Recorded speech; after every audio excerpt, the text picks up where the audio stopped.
आज की वीडियो में हम चर्चा करेंगे कि आखिर वो कौन कौन से कारण हैं कि आपने एसआईपी की भी फिर भी आपके सपने पूरे नहीं हुए। मैं डीएम झा, आप देख रहे हैं स्टोन टेक्स मी चैनल।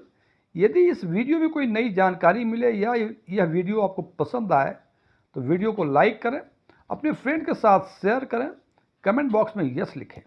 और यदि आपको लगे कि इस वीडियो में ऐसी कोई जानकारी नहीं है जो आपको पहले से पता नहीं थी तो कमेंट बॉक्स में नो लिखें। और यदि आपकी रुचि इन्वेस्टमेंट, खासकर mutual fund investment, direct taxation और बैंकिंग में है और अभी तक आपने मेरे चैनल को सब्सक्राइब नहीं किया है तो मेरे चैनल को सब्सक्राइब करें और ऑल बटन पर क्लिक करें ताकि मेरे सभी नए वीडियो की नोटिफिकेशन आपको लगातार मिलती रहे।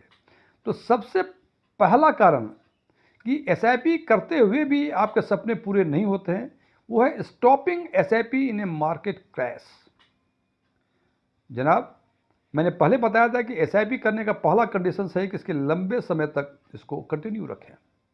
और चूंकि लंबा समय 10 साल, 15 साल, 12 साल जो भी होते हैं उसमें मार्केट एक साइक्लिक होता है, यानी मार्केट अप भी जाता है, डाउन भी जाता है। जब मार्केट अप जाता है तो हमें लगता है काफ़ी अच्छा पैसा मेरा बन रहा है तो हम बहुत प्रसन्न होते हैं, और जैसे ही मार्केट क्रैश होता है हमारे मन में दुविधा शुरू हो जाती है। पहली दुविधा कि क्या एसआईपी बंद कर दूं, और दूसरी दुविधा कि एसआईपी बंद करके उससे मैं निकल आऊँ, यानी एसआईपी को स्टॉप कर दूं और एसआईपी से एग्जिट कर दूं। दो दुविधाएं होती हैं। तीसरी दुविधाएं नहीं होती हैं कभी कि हम इसको कंटिन्यू करें कि ना करें। जनाब, यदि आप एसआईपी स्टॉप करते हैं या उससे एग्जिट करते हैं, दोनों ही कंडीशन में एसआईपी का एडवांटेज है कॉस्ट एवरेजिंग, वो नहीं हो सकता है। जबकि एसआईपी में कहा जाता है क्योंकि लंबे समय तक करेंगे तो मार्केट ऊपर जाएगा, नीचे जाएगा। जब मार्केट अपवर्ड मूवमेंट में होता है तो यूनिट्स महंगी होती हैं, यानी एनएवी अधिक होती हैं, और जब मार्केट डाउनवर्ड ट्रेंड में होता है तो यूनिट्स सस्ती होती हैं। जनाब, जब मार्केट क्रैश होता है यदि हम निकलने की सोचते हैं तो इसका मतलब जब यूनिट्स मुझे सस्ती मिलनी होती हैं तब मैं निकल जाता हूं, उस टाइम मैं बाय नहीं करता हूं। ये सबसे बड़ी गलती है। तो ध्यान रखें कि मार्केट क्रैश हो या मार्केट अप डाउन मूवमेंट में हो, आप एसआईपी को रिलीजियसली लंबे समय तक कंटिन्यू करेंगे तो निश्चित रूप से आपके सपने पूरे होंगे, और यदि नहीं तो आपके सपने अधूरे ही रह जाएंगे। दूसरी गलती, फ्रीक्वेंट फंड स्विच। आज के दिन में देखा हमने कि ये फंड अच्छा परफॉर्म कर रहा है, हमने ए फंड में एसआईपी शुरू कर दी। साल भर के बाद देखते हैं कि बी फंड अच्छा कर रहा है तो हम ए से स्विच कर जाते हैं बी में, फिर उसके बाद सी में, डी में, इस हिसाब से स्विच करते रहते हैं।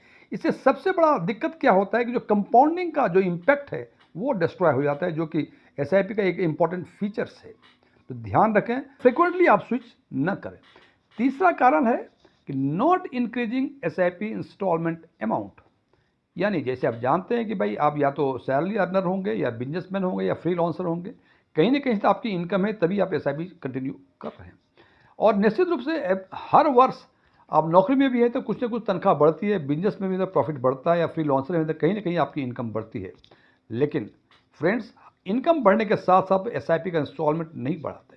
इनफैक्ट क्या होता है, जैसा कि मैंने बताया था कि 10,000 की एसआईपी आप करते हैं 10 वर्षों के लिए, और मान के चलेंगे 10% का XIRR मिलता है, वो अमाउंट बन जाएगी 20 लाख। हमें लगता है कि 20 लाख रुपए कितने बड़े अमाउंट हैं।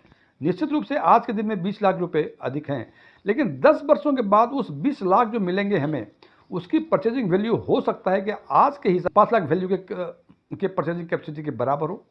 इट इज़ ओनली बिकॉज कि इन 10 वर्षों में इन्फ्लेशन इंक्रीज किया, और इन्फ्लेशन इंक्रीज करने के कारण जो रुपये की परचेजिंग पावर है वो कम हो गई। इसका मतलब यदि यूं कहें कि इन्फ्लेशन का इंपैक्ट को नलीफाई करना चाहते हैं तो हर वर्ष आपको कम से कम एसआईपी इंस्टॉलमेंट में स्टेप अप इतना अमाउंट करना पड़ेगा कि वो आपके इन्फ्लेशन को नलीफाई कर दे। यानी यदि आपको लगता है कि रिटेल इन्फ्लेशन 5% के आसपास है तो कम से कम हर वर्ष स्टेप अप 5% एसआईपी इंस्टॉलमेंट में करें, तभी आपके सपने पूरे हो सकते हैं।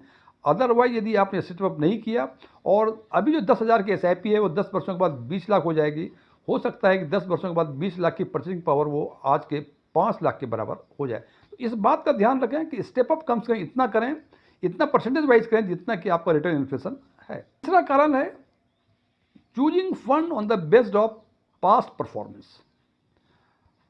हम क्या करते हैं, जब फंड को सिलेक्ट करते हैं तो 1 से 3 साल के, 1 साल, 2 साल, 3 साल के पास परफॉर्मेंस को देखते हैं और उसके हिसाब से हम फंड सेलेक्ट करते हैं कि ये फंड अच्छा है बिकॉज पिछले 3 वर्षों में या 2 वर्षों में इन्होंने अच्छा परफॉर्म किया है। क्योंकि 1 से 3 साल का जो परफॉर्मेंस है वो शॉर्ट टर्म परफॉर्मेंस है, और शॉर्ट टर्म परफॉर्मेंस सबसे बड़ी दिक्कत ये होती है कि जो आज विनर है हो सकता है अगले 2 साल में वो लूजर हो जाए। तो ध्यान रखें कि आप शॉर्ट टर्म परफॉर्मेंस को देख के फंड को चूज ना करें। यदि आप पास्ट परफॉर्मेंस के बेसिस चूज भी करना है तो 3 साल, 5 साल, 10 साल, 15 साल, 20 साल का हिस्टोरिकल परफॉर्मेंस देखें और उसके हिसाब से डिसाइड करें या चूज करें कि इस फंड में मुझे इन्वेस्ट करना है या नहीं करना है। पांचवा एक बहुत इंपॉर्टेंट कारण है जो आम इन्वेस्टर इसको इग्नोर करता है, वो करता है कि जिस पर्टिकुलर फंड में आप इन्वेस्ट एसआईपी कर रहे हैं उसका टोटल एक्सपेंसेस रेशियो को आप इग्नोर कर देते हैं। आप उसको ध्यान नहीं देते हैं कि इसमें टोटल एक्सपेंसेस रेशियो कितना है। एक्सपेंसेस रेशियो का सिंपल मतलब कि आप जो इन्वेस्ट कर रहे हैं उसी में से एनएवी का उतना परसेंट पैसे उससे निकलते हैं आपके। फ्रेंड्स, निश्चित रूप से जो आपको फंड का सर्विसेज दे रहा है उस खर्चे तो होंगे ही होंगे, लेकिन देखना ये होगा कि वही सर्विसेज ये दूसरा फंड में कम खर्चे पर हो रहा है तो निश्चित रूप से जिसके खर्चे कम होंगे उसके रिटर्न बेहतर होंगे।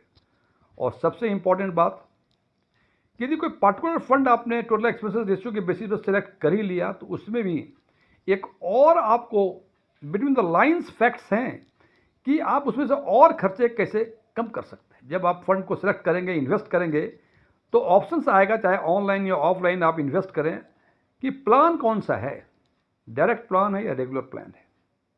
और दोनों प्लान का यदि एक्सपेंसेस रेशियो देखेंगे तो हो सकता है कि ये डिफरेंस काफ़ी अधिक हो और ये डिफरेंस कभी कभी 2% के आसपास तक हो जाता है।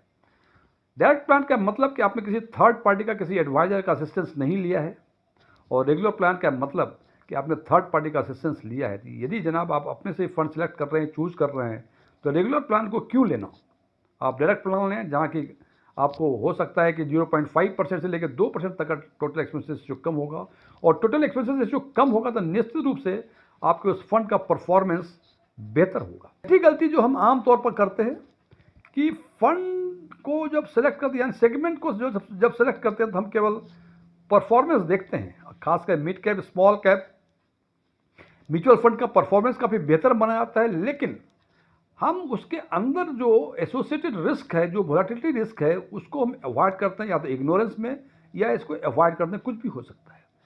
इस कारण से भी यदि आप गलत सेगमेंट चूज कर लेते हैं तो निश्चित रूप से आपको एसआईपी को कंटिन्यू करने के बावजूद आपके सपने पूरे ना हो सके।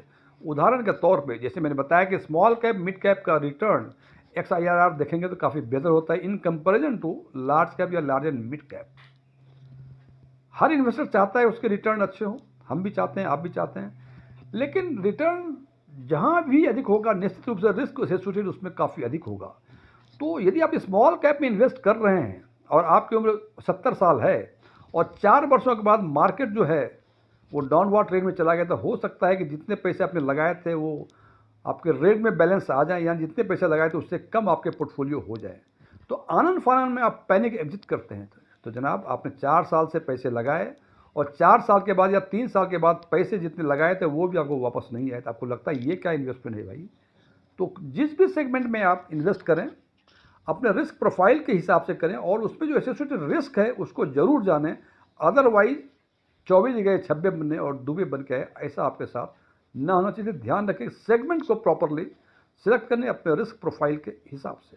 7वां कारण है कि stopping SIP after achieving short term goal.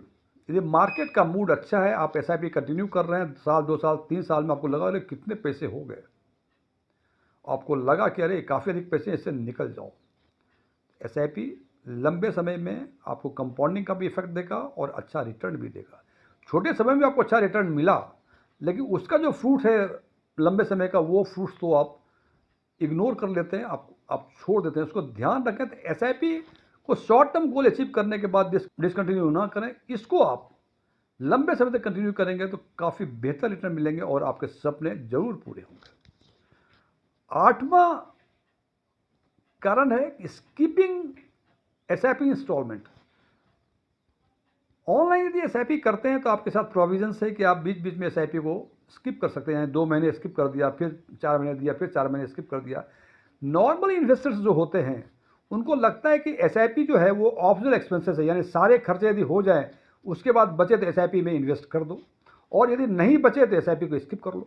तो जनाब, एसआईपी को यदि स्किप करेंगे आप तो कंपाउंडिंग का रिदम जो है वो समाप्त हो जाता है, और जो फ्रूट्स वो 10 वर्षों के बाद, यानी 10,000 रुपये की SIP 10% के XIR पर 10 वर्षों के लिए किया तो जो 20 लाख मिलने तो हो सकता है वो 20 लाख नहीं, वो 15 लाख ही मिले।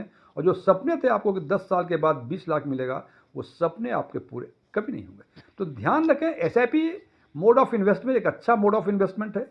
हर आदमी कर सकता है, स्मॉल अमाउंट के साथ भी शुरू कर सकता है और लंबे समय में ये अच्छे वापस ही बना के देता है। लिंक ये वीडियो क्लोज करने के पहले मैं कुछ डिस्क्लेमर दे दूं कि मैं कोई इन्वेस्टमेंट एडवाइज़र नहीं हूं, न ही मेरे पास MFI के कोई रजिस्ट्रेशन नंबर है, न ही मैंने इन्वेस्टमेंट पे कोई सेबी के एग्ज़ाम पास किए हुए हैं। ओपन डोमेन में जो भी इन्फॉर्मेशन अवेलेबल है उसके बेसिस पे मैं आम लोगों के लिए आम वीडियो बनाया करता हूँ। ये मेरे विचार थे, मेरे विचारों से सहमत होना कोई ज़रूरी नहीं है। यदि आप मेरे विचारों से सहमत हैं कमेंट बॉक्स में एग्रीड लिखें, और यदि मेरे विचारों से आप सहमत नहीं हैं कमेंट बॉक्स में नॉट एग्रीड लिखें। Thank you.